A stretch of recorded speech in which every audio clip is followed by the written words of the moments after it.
So it's Kris Casebolt from Stony Creek. They've been preaching, what do you say?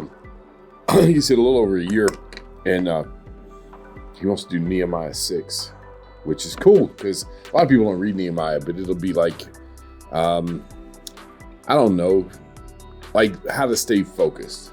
Right. You know, whether it's people trying to stop you or people trying to discourage, or what's the other word I'm looking for? Trying to just distract you. A little distracted. Yeah. I had a lot of distractedness, so I couldn't think of that. So yeah, Kris is coming, and yeah, he's energetic. Try to get him out of his preacher voice. We'll see how that goes. Yeah, really. I'll tell him that too. So yeah, it'd be cool. But he's energetic. I think that's what's enjoyable. And he's excited, so that makes me like all right, pumped up. Mm-hmm. Probably won't have to do a whole lot of talking with Kris in the room. So Probably not. Yeah. I don't know. Yeah, We'll see. cool. Yeah, good. Be exciting. Yeah. We thank you so much, Lord, for this opportunity, for this time we have together. Thank you for Kris, Father, for his dedication to you, his willingness to share tonight. We pray, Father, what we do glorifies you, most importantly, that it'll help other people as well. And we appreciate all the opportunities you give us, the blessings you give us. We pray that we'll never take them for granted, especially Jesus. And we pray, Lord, that he will that you will impact every decision we make, everything we do, that we will remember our priorities. We ask you to bless our listeners as well, whatever they may be going through and dealing with. We hope that and pray that this will encourage them, build their knowledge, impact them in some way. And again, Father, all to your glory. We love you and we thank you so much. It's in Jesus' name. Amen. Amen. Now, back to what you're saying. It's Yes. funny. There's a couple of things that are coming in through my head. Number one is that the Lord's work always meets opposition. It's always, I'm thinking back to Joshua and Zerubbabel that brought over the first wave. Oh, yeah. So Mhm. they first get there, and you read about that in Ezra and Haggai as well. There's always opposition. And then it made me think of Haggai. As much as Nehemiah was, no, we're going to keep going. Mhm. They threatened with the decree in Haggai 1, or Ezra chapter 3, 4, somewhere in there, and said, stop building. And they just quit. Yes. So much Haggai had to come back and say, what are you doing? Right. You know? So great contrast between that and Nehemiah, who's like, no, focus. Absolutely. And this is take two, if you will. Yes. You know, that's because right. that was the first wave of refugees coming back Right. that were tasked with rebuilding the temple Right. first off. And they got the foundation laid. That's and then, right. like you said, there was the decree that said, no, you need to stop. And they said, okay, hands off. Uh-huh. You know, and then it just sat stagnant. Now Nehemiah comes on the scene many years later, kind of kickstarts the project back up again. And he was like, no, we're not doing that again. Yeah. Stay You on know, we're task. staying on task. We're keeping focused. And if anything is going to disrupt our service and devotion to God, we're kicking it out. You know, we're not even going to entertain it. Yes. You know, we're not going to let anything distract us. Which says a whole lot, man, in a day and age where I don't know, maybe it's just the human condition. I don't want to make it sound like it's only a 2022 problem, but with so many distractions in a culture like ours that's quote unquote so blessed with so much stuff, man, what a message to not lose focus. Oh, absolutely. Absolutely. Our greatest blessings can become our greatest curses Right. if we don't manage them properly. Right. You know, and just like tools like this, you know, we can reach people that, you know, 10 years ago wouldn't even been able to communicate with, you know, but you can get so enamored with the social media and the aspect of it, you lose focus of what you're actually doing, the content, Mm-hmm. you know, Mhm. of the message. What's the point? Absolutely. What's the point? Are we doing it just to get viewers, or are we doing it so that whoever listens to it Been is going through to that, be hadn't we? is going to benefit from it, you know? And so Nehemiah has this same idea that it's going to be about God first. You know, everything else comes second. And this first threat that they leveled against him, you know, let's talk about this. We want you to come meet us, you know, and we're going to sit down and we're going to discuss this. There's a couple ways in which he could have responded, but he chose to just say, no, I'm not going to do it. Right. You know, he didn't say, well, okay, I'll come halfway, Mm-hmm. you know, and I'll give you this if you give me this. There was no compromise. Yeah, the bargaining and all that. Yeah, there was no back and forth bargaining. He basically said, I don't have time to come down and say, I'm doing a great work. I don't have time to leave here and go deal with you guys. Because Israel is still in a very fragile condition right now. Mm-hmm. And there is no doubt that Nehemiah was the driving force behind their progress as far as a physical person leading the way. Obviously, we know that God was behind all of this. But to have someone standing up there in front of them taking charge, it was Nehemiah. And if he had left to go deal with these naysayers over here, he would have left a very fragile Israel vulnerable. And past history tells us they would have sat down and just done nothing. Yeah. Or turned and or found another turned God. and Yeah. right. It wasn't so bad back there. That was one of their favorite sayings when they were coming out of Egypt. Remember how good it was back there? In slavery. If it wasn't for the 20-hour work days and the, making bricks, we had good food. And it's like, come on, people. Right. Right. You don't have any perspective on what you're saying. Right. And so he couldn't leave them. He would have been neglecting his leadership role. And so he says, no compromise. No, just no compromise. The world of religion demands compromise today. And I'm speaking in a very general sense. Yes. That we have to appease every single person Yep. about every single issue. Yep. We do not want a God that judges us. We want a God that placates us, endorses us with what we want to do, right? And so you look across the religious spectrum, and you're going to see where people have made compromises for the sake of keeping the peace. Yep. And I mean, how many, quote, religions now employ women elders, women preachers? There's even, I heard, the first transsexual ordained pastor. Yep. Where we have people accepting all kinds of marital relationships, come as you are, right? Which it's all about peace and love, that kind of thing. And this absurd concept of grace. Grace just covers whatever. Absolutely, grace covers everything. Yeah. No matter what the ramifications of that sin, grace has got it covered. Right, right. It's just this catch-all or cover-all blanket. That's the compromise. And God bless the person who's looking at Christianity from an outsider's perspective and goes, wait a second, you got thousands of different groups. Which one, or is there one, or does it matter? And then, of course, most of the religious groups are Christian under the umbrella of Christendom are going, no, it didn't matter. Just pick one. Right. Absolutely. What? Yeah. Yeah. It's not a new movement. I mean, it's been around. We have these movements that kind of resurface every once in a while. Yeah. They kind of die down and then they'll come back. And right now there's one that's gaining some steam where it doesn't matter about doctrine as long as you have the gospel. They're wanting to separate the two. We can disagree about what doctrines to follow. Right. As far as, practices of the church and things like that. How we worship. Exactly. As long as we agree on what the gospel is, that Jesus is the only atoning sacrifice for sin, that it is by God's grace that we're saved. Right. If we agree on that, we can do whatever else we want. Yeah. Because you're good, I'm good with what counts. And so you see that circling back around, that idea of compromise. Yeah. Where we're just going to take all these different religions and put them under the one umbrella that we say God is going to accept. And which the filter is gone. Absolutely. The filter is gone. The same filter you're talking about with Nehemiah. What does God think about this? How does this serve God? It doesn't. It serves me. It makes me feel better about what I want to do or what I don't want to give up or whatever else. So I don't have to sacrifice me. I don't have to become the living sacrifice in Romans 12. I'll sacrifice God. Absolutely. Absolutely. And so when I was writing this, it was back last year. We were still kind of in the height of lockdown.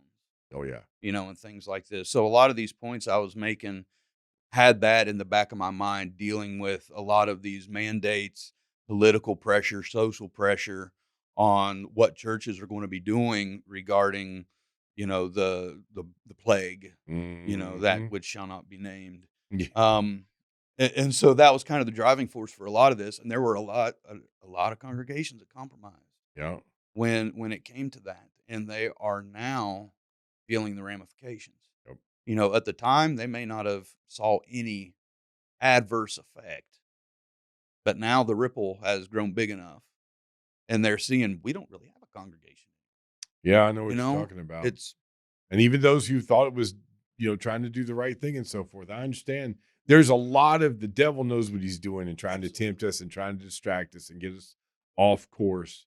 So, which makes Nehemiah that much more important. absolutely, it makes it that much more pertinent for us, Right. because we see, look, Nehemiah, one man, was able to stand against the onslaught of a more powerful regime. Yeah. All for the work of God, and God saw him through it. Mm-hmm. That says a lot. God had his back when Nehemiah was focusing on him. Yeah. No matter what came his way, God had control of it. And he knew that, and he trusted that. Absolutely. He knew that, he trusted that, and that's what drove him. That's what motivated him. And when we lose God as our motivation, we don't go anywhere. We're spinning at that point. Well, and you don't, it comes back to a trust thing. When you're putting this into everyday, nowadays terms, it comes back to a trust thing. Do I trust that God will take care of me no matter what? Whether I lose these people or these people, turn their backs on me or they threaten me with X, Y, and Z. Mm-hmm. Do I trust God that he'll see me through it? Absolutely. Absolutely. So that was the first point I pulled out of chapter 6 was we do not compromise when it comes to serving God. The next one, which goes along with the next threat that he received, that was the idea of, hey, come, let's get together and talk about this. Then they said, well, we're going to tell on you. We're going to let the king know what you're doing and, trying to extort him, blackmailing. That's it, trying to blackmail him. And so what we need to do is learn how to call a spade a spade. And what I mean by that is, contrary to what we learn in society, not every accusation must be accepted as being valid. Yeah. And in society, that's very much what is the ruling ideal right now, is if I have an accusation against you, you and everybody else has to accept it as true. Right. Regardless of what the evidence says. No innocent until proven guilty. Right. You are guilty. The Me Too movement. If a woman says it, it must be true. Absolutely. Absolutely. Nehemiah dealt with the same thing. He said, I'm not going to even entertain your threats and this lie you've concocted. Because they came up with an elaborate letter that they sent him. Yep. And in Nehemiah 6 and verse 8, this was Nehemiah's response. No such things as you say are being done, but you invent them in your heart. Yep. That was it. You making this stuff up. Yeah, you're making this stuff up. That's all I got to say. That's all I have to say. He didn't justify himself. That's great. He did not sit back and say, well, I know that's what you're saying, but this is really what's happening. Let me explain it. Let me explain what I'm doing and why. They weren't interested. They weren't interested in learning why. I'm going to get to that in a minute. But all right, you hold off for a second. Yeah, all right. yeah. Cool, I'm getting kind of into preacher mode, and I start just running at my mind starts going, so I'm kind of pulling myself. People don't back know a what little that's bit. like, man. You got three different thought you processes. do. Have you ever? I gotta ask you this in the middle of this. Have you ever been in the middle and you take a detour that you didn't have planned, and then you forget? And you have to just stop and go, okay, I forgot where I was going. Back to. Absolutely. Okay, cool. Absolutely, I've yeah. had to just stop and rather than just look at me like, I better own it. Yeah, I chased that rabbit. He got away. We're going to circle back to where we were, It's, Oh, well. So they concocted this story. Yeah. And it was portraying Israel in a very negative way. And it sounded very familiar to a lot of things we were hearing, last year. Right. During this. Churches need to stop meeting. Or if you don't care about people. Yes. Yeah. If you continue to meet, you don't care about the health of people. Right. You're putting them at risk by making them come and assemble in these large gatherings, and churches just don't care about people. And there's a lot of churches that were kind of put on their heels and came out saying, no, you don't understand. That's not what this is about. Now you've got this back and forth going on. Right. But the problem is going on the defensive is not going to win the person over that's on the offensive. Right. Right? And so a false premise cannot be refuted because all parties have to be satisfied with the truth of the conclusion. And that's a $20 way of saying if they don't care about the truth to begin with, they're not going to care about the truth at the end of it. Okay, good. Because I was going to say, explain that. Yes. I knew what you meant, but I didn't know if the Yes. average listener would. Right. That it's when they put forth that false premise. Yeah. Where it's Which is an absurdity. It's an absurdity to begin with. Right.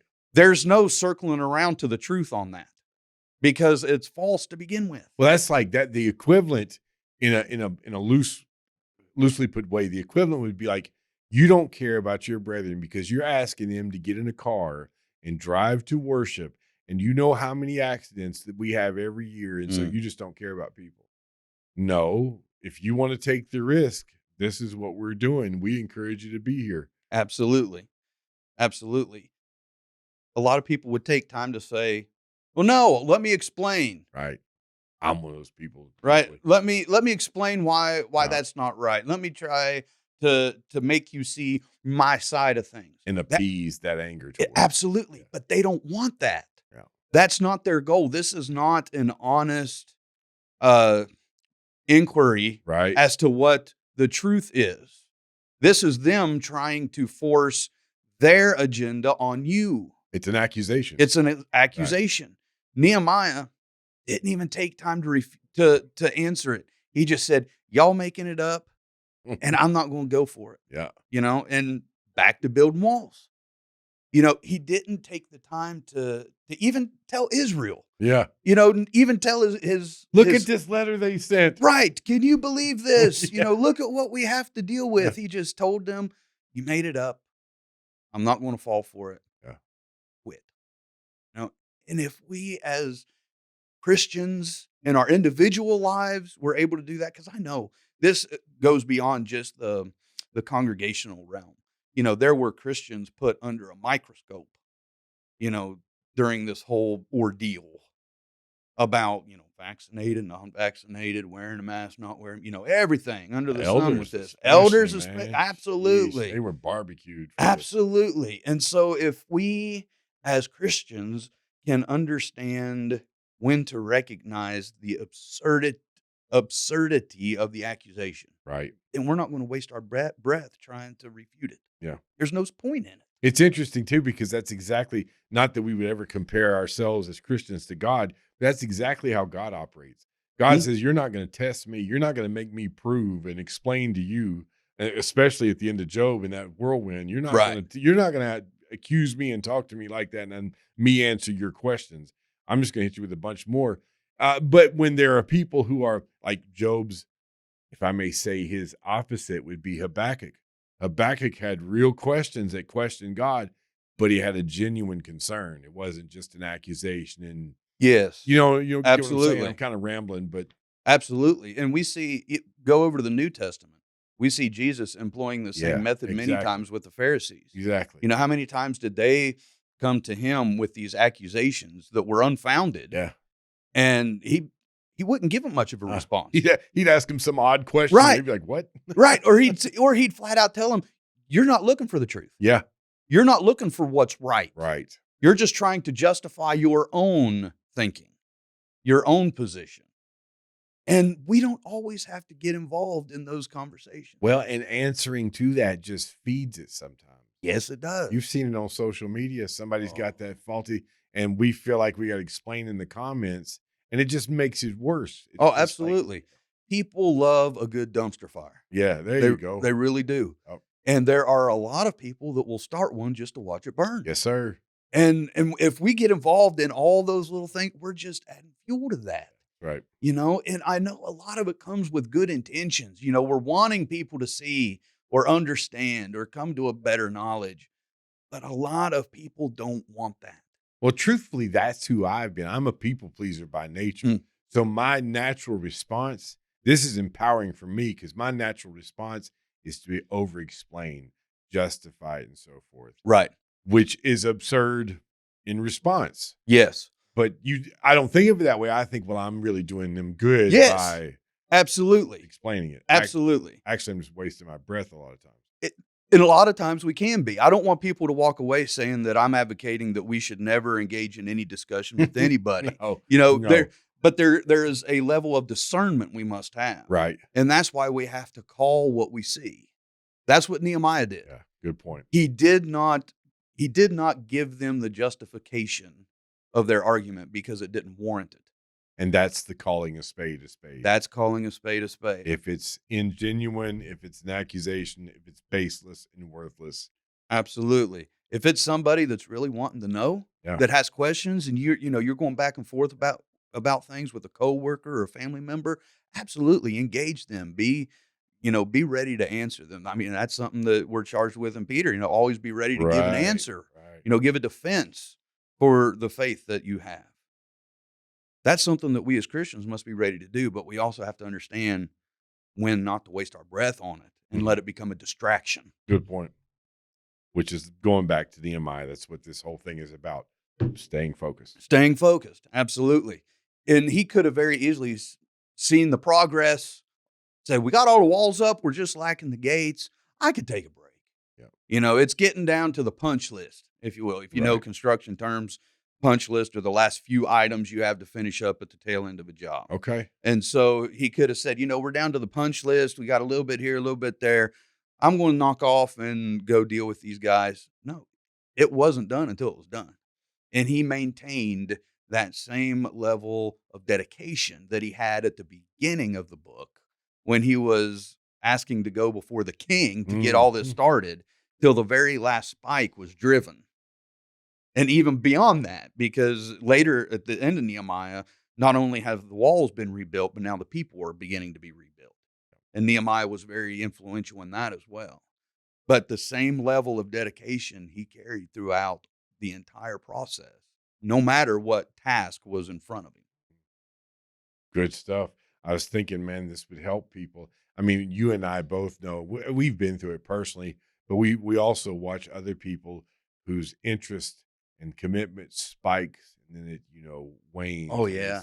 This would help, by just keeping that focus, maintaining what's my goal today? What do I do for God today? What am I about today?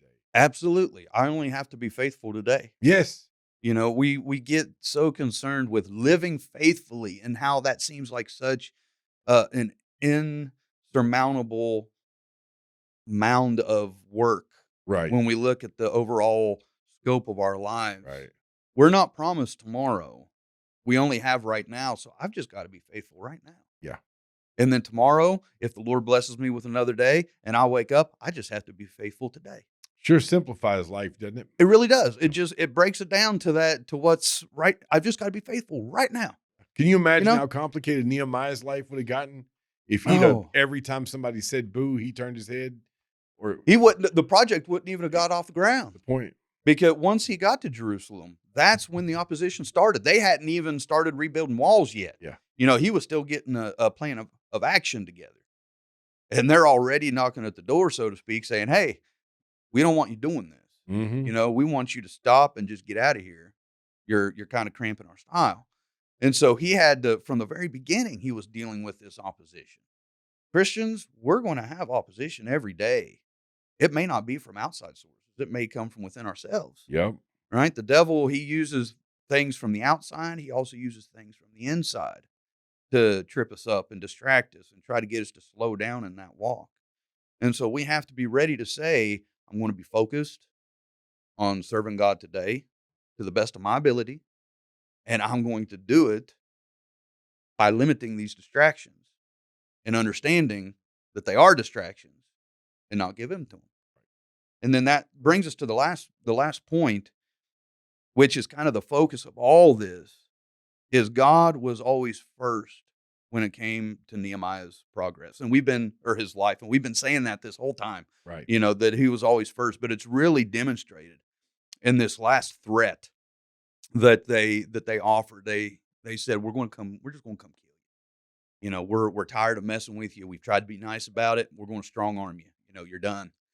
And this really worried the Jews. They were very concerned about Nehemiah's safety. And so they offered him, they said, why don't you run into the temple and barricade yourself in there and you'll be safe. Which was out of concern for his well-being. Absolutely. It's a good concept, a good thought. Absolutely. It was because they were concerned for him and they wanted to see him safe. And they were just, okay, just go in there and shut the door and you'll be fine. They can't get you in there. Nehemiah said, absolutely not. It was about God. Yeah. That was God's house. The temple was God's house. And he was not going to desecrate it in any way, shape, or form, even if it meant saving his own life. And what is so impressive to me is he said, I'm not going to do this before he even found out the true meaning of the message. It's a very interesting turn of events. And I'm just going to read a couple verses here. In Nehemiah 6 and verse 10, I'm going to skip the names here. But afterward, I, talking about Nehemiah, came to the house of a few of these, who was a secret informer. And he said, let us meet together in the house of God within the temple, and let us close the doors of the temple, for they come in to kill you. Indeed, at night they will come to kill you.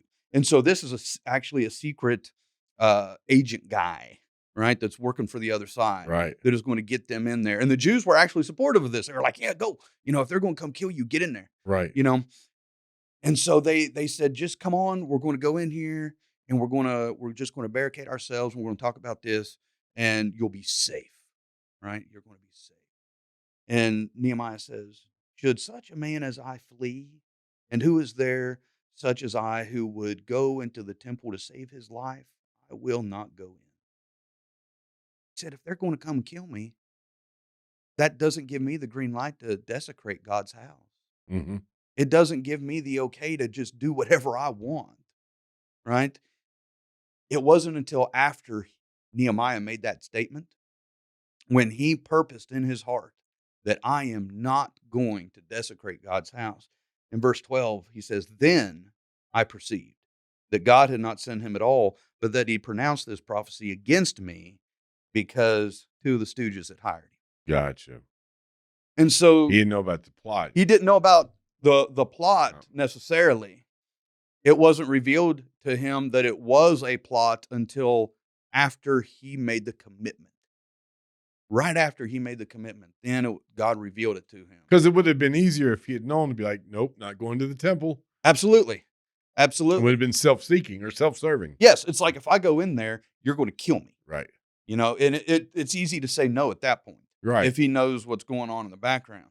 But because he put God first, he thought the killing was going to take place on the outside of the temple. Yeah. And he said, that's fine. Himself in danger. I will give my life. But God comes first. And then after he made that commitment, God revealed to him, if you had gone in there, your life would have been taken. And whenever, to be in Nehemiah's sandals at that point and get that revelation, it's like, wow. Yeah. Things could have been so different for him. If just for a split second he had said, you know what? Because I need to make sure Israel is able to continue on. I need to make sure I'm here so that they're able to do what they're supposed to do. No, he said, God first. And see, human logic would make that an understandable decision. Human logic would say, okay, wait, they're going to kill him. Yes, it would desecrate the temple, but the only reason this temple's protected is because this guy has been out there building the wall. So if he went and hid, it would make perfect sense. Mm-hmm. That's the thing, too, is we reason through these things. And without getting too far away from what you're talking about, I'm sitting here thinking about how difficult it is for me to think about how does this apply now? Because the threats are going to grow greater in our society, where we're told not to, or distracted, you shouldn't do this, you shouldn't say this, and so forth. And so at what point are we going to go, wait a second, this sounds a lot like what these stooges were trying to do in Nehemiah's time. I need to make a decision to stay focused and stay straight on. Absolutely. Nehemiah made his stand here at the end of chapter 6, fully anticipating his life was going to be taken. Yep. And he said, I'm good with that because God is still coming first. And in our own society, we may reach that point. Mhm. Where as Christians, we have to decide, is it going to be my life, or am I going to stay faithful to God and put him first? Yeah. And we're not there right now, No. but we do have similar threats against us, that are, I see several coming down in the near future, at least as far as the progressive acceptance of things in society has gone, and Christians being outspoken against them. We're starting to catch a lot of flack for that. Right. And there may come a time where I have to decide, am I going to preach the truth and go to jail, Yep. Could be. or am I going to sidestep these issues for the sake of staying free? Right. And I hope that if that day comes, that I have the resolve of Nehemiah, that it's God first in everything. And that no matter what the threat is against me, that I am going to put God above that and above myself and make sure that he's number one.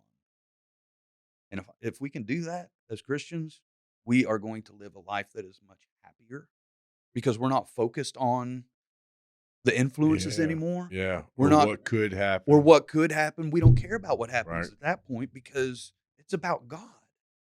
It's about living for him. And so that takes away all those little worries that we have, and all those little pebbles in the shoes that disrupt our Christian walk. Yep. When God is the focus, and I know it seems like such a simple thing to say, but it's a hard concept for us to put into practice. When God comes first, really nothing else matters in our life. Well, it takes a lifetime to work on that. Yes. I know people who get frustrated and feel like, well, God's not first. Well, you work on that. Just like we were talking daily a few moments ago. That's what you've probably heard. What the whole gear of the channel has been is to, illustrate what it means to have a relationship with God, and how do I live that out in practical terms. Practically speaking, it's not just daily. I'm just using daily as an example, but at least daily, this is what I'm going to do today. This is who I'm going to be. This is who I need to make happy today and who I need to please. And so that's putting God first. And I could do this, that, or the other, but that may ruin my relationship with God or hurt my relationship. And there's some untradables. If I'm going to work out and be, huge and muscular and all that, there's got to be some stuff I'm going to trade so that every day I'm training. I'm doing something. Absolutely. You know what I mean? Absolutely. And we look in the New Testament at the different ways in which Christians are described, as soldiers. Yeah. And as athletes running a race. Yep. And, that doesn't give the impression that we're just sitting around doing nothing. We need to be active. Right. We need to be sharp. We need to be fit spiritually. Yeah. You know? Absolutely. And so that is what we are continually working towards. And with God being at the forefront of our minds, we'll be able to achieve that spiritual fitness, never reaching the peak, never topping out to say, aha, I've done it. Yeah. But always living with that being our focus. And then the background noises really start to get turned down. Yeah, exactly. And that takes just practice to be able to, focus. Focus is hard for a lot of us. I think it's especially hard in a society like ours. For instance, Don goes over to India. They have different problems than we do, like poverty and things of that nature. But they don't have the distractions that we do either. Yes. Which is why I don't put people in this country over here, or even like during this time, they had it much more difficult. No, it's difficult because with all the stuff to do, the rat race and all that, it is difficult to just be focused. This is what I'm going to do. I'm going to get it accomplished, and I'm going to stay on task. Yes. There's no winding the clock back. No. And I think a lot of people sit back and say, oh, if it could just be like it was 20, 25 years ago. You'd mess up then too. Yeah. There's just a different level of distraction. Right. And what we have to do is learn how to be faithful Christians with distractions we have around us right now. Yeah. And I think of, like my kids coming up. My oldest is 13. Oh my. And had a dad moment. I know. Dad moment right there. My oldest is 13. And I think of the culture that she is coming up in, it's Mm. all digital. It's all noise, Yeah. right? And so it's pulling at them.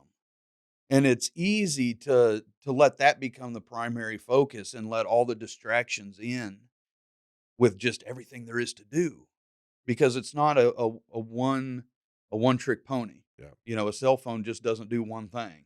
Oh no. You know, it does tons of stuff Mm-hmm. and too much. Yeah. You know, That's that your computer in your pocket. absolutely, that is a handful of distraction right there. Yeah.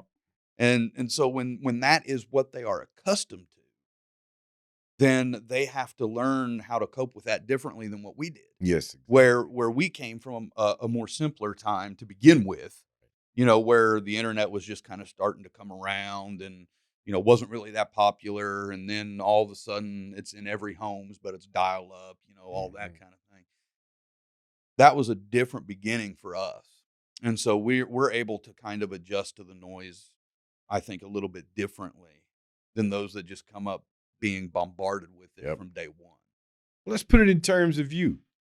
I mean, if you want to talk about somebody who has a challenging job, is to be now. Some people who are listening to this, I use the term preacher, local, a minister, pulpit minister, that sort of thing. A lot of people who may listen to this think of the word pastor. Sure. Misuse of the term, but I understand where Absolutely where they're coming understand it. from. But with your role in the work of the church, I'm not just going to say a job because it's more than that. But with your role, there are so many opportunities to forget what you're about, Yes. which is basically teaching the gospel, knowing the gospel, and spreading that. Not limited to, because you're a child of God and we all have different, responsibilities and different gifts. But I know for a fact how difficult it can be because this person over here says you're paid to do this. This person over here thinks you need to be good at doing this and so forth. Yes. And it's real easy. I mean, we're notorious as preachers for neglecting our families Yes. because of so many different pulls. Absolutely. That was thing one that I determined when I started preaching full time, was that my family was never, no, you're fine, was never going to be put on the back burner. You know, I was not going to lose my children to Satan Right. because I was dealing with so and so over here. Right. You know, they come first in my house. They come first. The hardest thing for me, again, making this personal, is remembering that I have to live it Right. myself. You know, I spend time crafting a lesson. I want it to be understandable. I want it to be applicable for a whole host of people in different areas of their own spiritual walk. Different I've got, ages. Yeah. yes, I've got some that have been Christians for 50, 60 years. I've got some that have been Christians a month. Right. And it's like how I have to have a lesson that everybody's going to be able to relate to and get something out of and apply to them.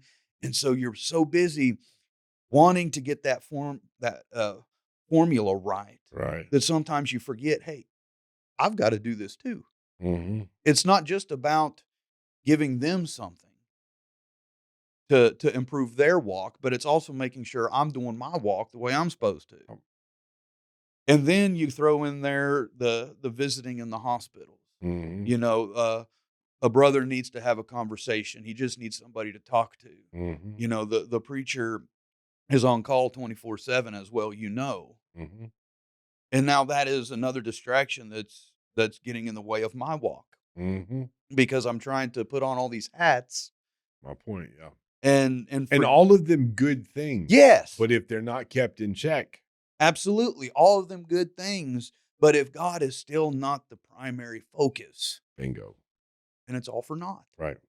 Did you hear that preacher come out of him crafting a lesson? Caught you. No, I was thinking for me, I live, as of right now, I live an hour from work. So my day is usually about 12 hours long between work and driving. And we've been doing this thing for a while. This can get out of hand. So, and I'm bad about saying no. I'm involved with Bible camp and so forth. Mhm. And then I'm a dad and I'm a husband. Yes. And my wife will tell you, not with ill thoughts, but she'll tell you I've neglected her at times and neglected the kids at times and have had to pull back and so forth. But then you ask yourself, like, doing all these different things are good. And then you can be in the middle of that and find out your faith is going on a downhill slide. Right.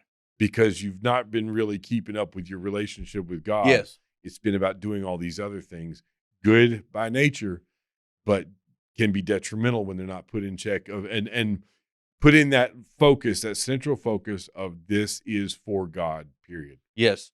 We can be very good at going through the motions, Yes. but suffering internally. Yes. And we may even do it with a good attitude, Absolutely. but whenever we stop, we take a deep breath and we look at ourselves spiritually inside, we notice that we've been neglecting that as well. Right. And just writing a sermon there, I'll say it that way. Not crafting. He almost just said crafting. I almost again. did. just writing the sermon, on Saturday night. Right. Go ahead. I'm sorry. No, you're fine. Just doing that isn't enough. Right. To put it in me, because that's just getting some words on paper. Yeah, and you're doing it for I'm other doing it people. for them. Exactly. I need to take the words on the paper and put it in the heart. Right. Right. And as long as I have God as my focus, then that is going to be taken care of. Awesome. I appreciate it. I think Thank we you. can call that one a podcast and or a video or whatever. I appreciate you doing it, man. Oh, man, I love it. Hope you didn't take the crafting joke too personally. Be like, I No. went on the podcast. He just made fun of me. I know how we are, man. It's so funny how easy it is to do preacher speak, isn't it? Oh, it is. Yeah, and I have fought that personally because I knew those guys. I knew those guys who I remember growing up, and you would talk to them, and they would talk one way, and then they get in the pulpit, you'd be like, "Who is that?" Right. Yeah. What in the world? Yeah. You never used those words before, Right. Anyway, all that aside, I appreciate you coming. I Thank hope you that for you do having it me. again. Absolutely. And think of more things that you want to get out there that are, I always tell people when I ask them to do this, man, just come with, like, Chuck is coming next week. Chuck Stewart's coming next week. And he's like, what do you want me to do? I said, man, whatever. I hate to say passionate because people say all the time, but whatever you're into that you feel like needs to be talked about. Because I like the way you came in and you were all about Nehemiah. Like you were pumped about the message, man, because you see how it relates and so forth. And so that really helps a whole lot versus just spitting out a lesson to be given one. Absolutely. If you're not passionate about what you're doing, whatever it is, Right. whether it be, doing a Bible study or sports or something, you're not going to be successful. You have to have that passion. I'm hoping somebody will watch this and be like, hey, man, the Old Testament's got some good stuff. Absolutely. It can really work Absolutely. It can. It's not just there as fluff or as, VBS stories. Bible class stories, Right. That's kind of what we relegate the Old Testament to. But when you sit down and you really start opening up these stories and reading through it with a Christian mindset, you start seeing the application just jump off the page. Yeah, I love it. I enjoy it. So thank you again. We did My Old pleasure. Testament. Do we get like Kool-Aid and cookies or something? That's right. Yes. Yes. Right after the craft. For anybody who hasn't been to VBS, you won't even understand that. The rest of you will appreciate it. All right, Kris. Well, until next time, brother, Godspeed. And thank you very much for your prayers work, for you. brother. My pleasure. Thank you for being on.